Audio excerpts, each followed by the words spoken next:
This is Merrick's Maiden, Book 5 in the Cosmos's Promise series.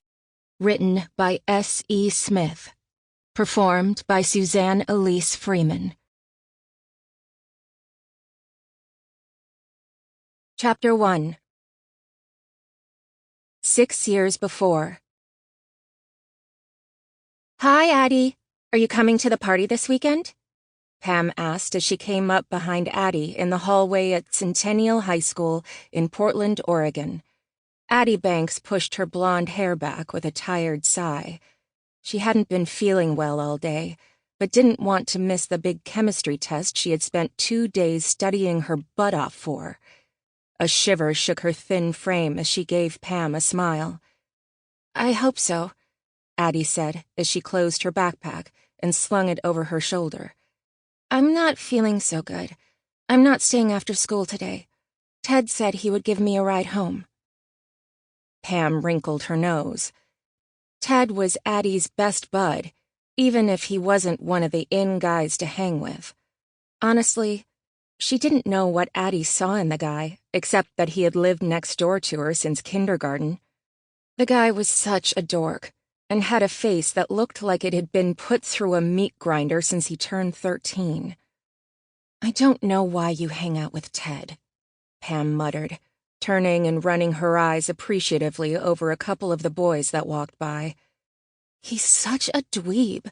It's just going to hurt your image if you are seen in his car. You know that, don't you? Addie would have rolled her eyes at Pam's self-centered attitude if her head hadn't hurt so damn bad. Instead, she turned toward the doors leading out to the parking lot.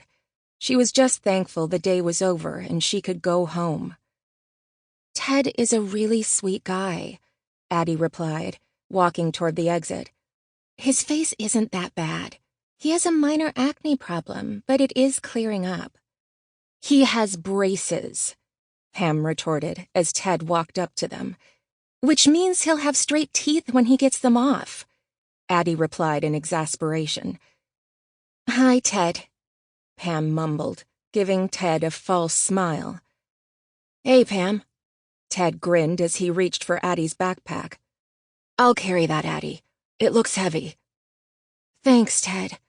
Addie breathed easier as she felt the heavy weight disappear. I'll talk to you later, Pam. 'Kay, Pam replied. Call me later. I will, Addie said, wincing and shivering. Thanks for giving me a ride, Ted. Any time, Addie, Ted replied, looking at Addie's flushed face. Are you okay? I'm not feeling too good, Addie admitted. Addie waved as Ted pulled out of the driveway. She had told him he could just park at his house 2 houses down, but he had said it was no big deal to drop her off since she wasn't feeling good. She didn't want to tell him that that was an understatement. She was freezing and hurt all over. Addie pushed open the front door and dropped her backpack on the floor. A low moan escaped her as she touched her head. Her forehead was burning up. Mom?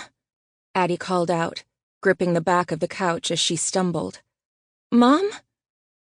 I'm in the kitchen, her mom called back. You're home early.